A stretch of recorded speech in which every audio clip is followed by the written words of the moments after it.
galau hujan mulai, walau emak mangkek baju. Sebelum cerita, ambo mulai kanca awak perkenalan dulu. Perkenalkan, nama saya Siti Alifaboy. Nah, pada hari ini saya akan menceritakan seorang tokoh yang bernama Baginda Aziz Khan.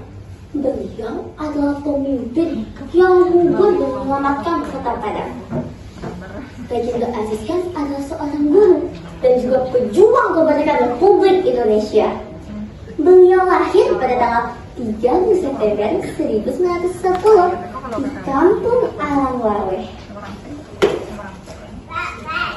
Beliau adalah putra dari Pak Baginda Monto dan juga Ibu Jamilah.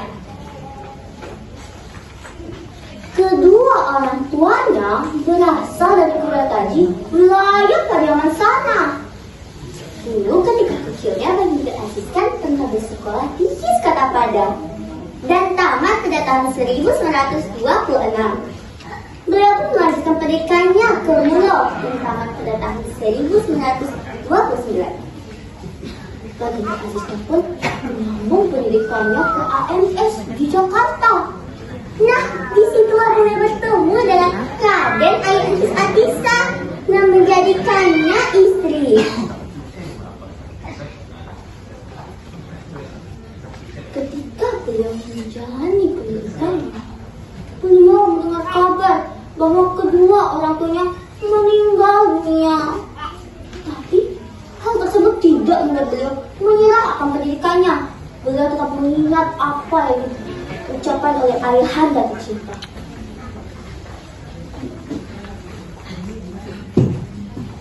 Oh ibu, kalau tahu madam di hulu, babuah balu. Merantaulah bujang dahulu di kampung Bagulo Balu. Baal merantau ya, anak masih nyo di siko.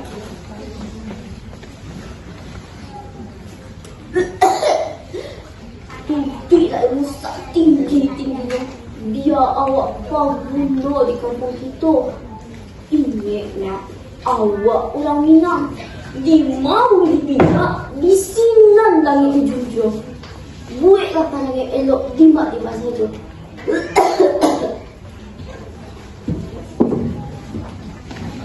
Jadilah anak turut kerja ayah. Anak terima rantau katakan jawab untuk berhenti elok. Harus babumu di kampung kita. Setelah beliau tamat dari AMS, Baginda Aziz pun kembali ke Sumatera Barat. Beliau melihat makam kedua orang tuanya. Lalu beliau kembali ke Jakarta untuk bersekolah di AMS. Karena kedua orang tua telah tiada, Baginda Aziz Khan hanya memiliki pendidikannya seorang diri saja dan bertahan selama 2 tahun. Beliau pun ingin kembali ke Sumatera Barat untuk memperbarui Islam seperti yang telah dirintis oleh Syekh Abdullah Ahmad atau kita kenal sebagai Ayah Hamka. Tetapi sebelum beliau kembali ke Sumatera Barat, beliau menemui Atisa lalu menikahinya. Beliau pun tiba di Sumbar. Di situ beliau menjadi guru dan mengajar di Madrasah Ibtidaiyah. Beliau pun pindah ke Islamic Center pada tahun 1935. Lalu, beliau pun membuat persatuan pelajar Islam se-Kota Padang. Indonesia pun telah merdeka pada tahun 1945. Namun, Kota Padang masih belum aman. Dan pada tanggal 23 Januari 1946, Baginda Aziz Khan ditunjuk untuk menjadi wakil wali kota Padang. Beliau itu mendampingi Abu Bakar Ja'ad, wali kota pertama Kota Padang. Tidak lama setelah itu, Baginda Aziz Khan pun diangkat menjadi wali kota Padang yang kedua. Tetapi saat itu Kota Padang amat sepi akan penduduk. Para warga mengungsi keluar kota. kantor-kantor pejabat dialihkan ke kota Bukit Tinggi. Semasa ini pejabat, Baginda Aziz Khan dikenal sebagai pemimpin yang kuat dan pemberani. Ia tidak takut kepada siapapun kecuali kepada Allah Subhanahu wa Ta'ala. Hal tersebut terbukti setelah sehari beliau dilantik, beliau membuat sebuah upacara bendera untuk memperingati 1 tahun kemerdekaan Republik Indonesia. Namun, hal tersebut ditolak oleh Brigadier Thompson. Dia takut nantinya akan terjadi sebuah insiden. Tapi Baginda Aziz Khan memutuskan akan membuat upacara tersebut secara tertutup bersama pegawai-pegawai lainnya dan membuat tubuh 1 tahun kemerdekaan Republik Indonesia yang akan diletakkan di halaman kantor KNI Sumatera Barat.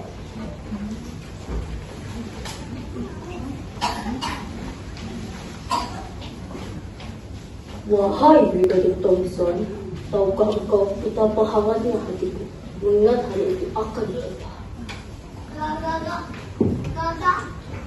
Izin bertanya Pak, hari apa yang Bapak maksud?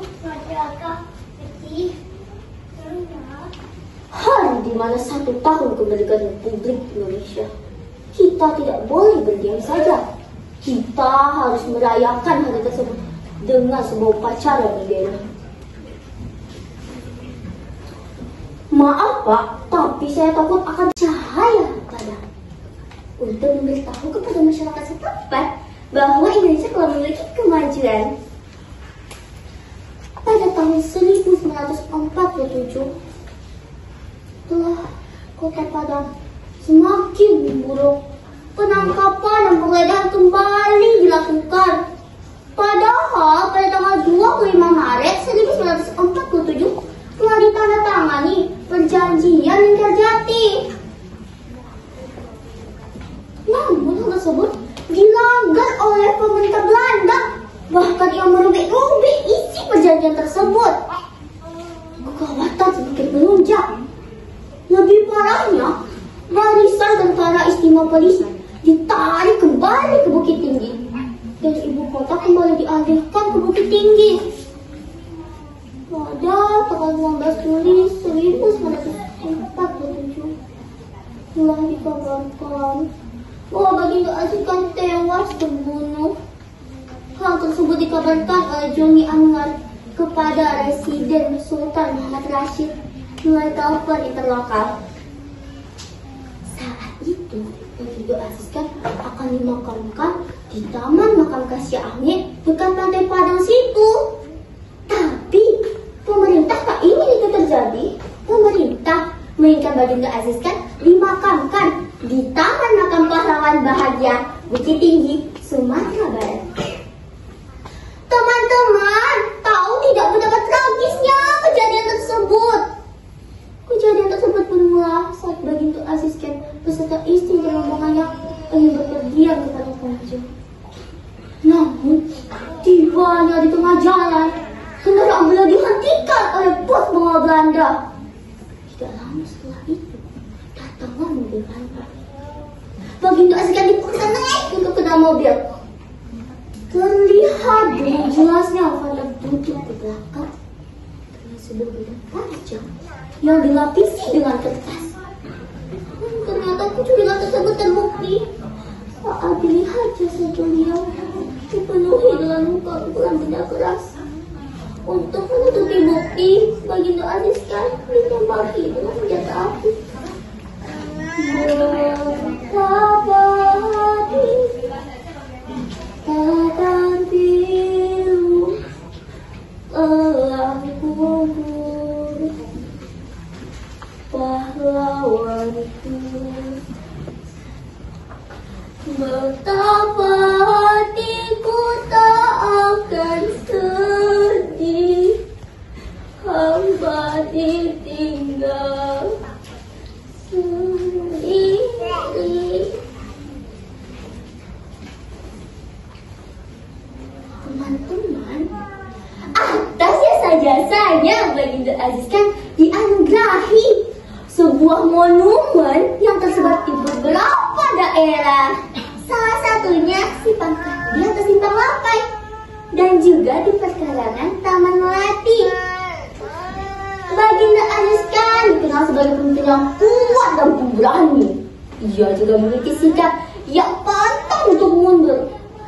Hal tersebut bisa kita teladani untuk menjaga kemerdekaan Republik Indonesia ini. Teman-teman, gimana ceritaku tadi? Seru bukan? Seru! Alhamdulillah, aku harap kita semua bisa meneladani sikap Baginda Aziz yang kuat dan berani dan juga pantang mundur. Dan kita semua bisa menjaga kemerdekaan Republik Indonesia ini.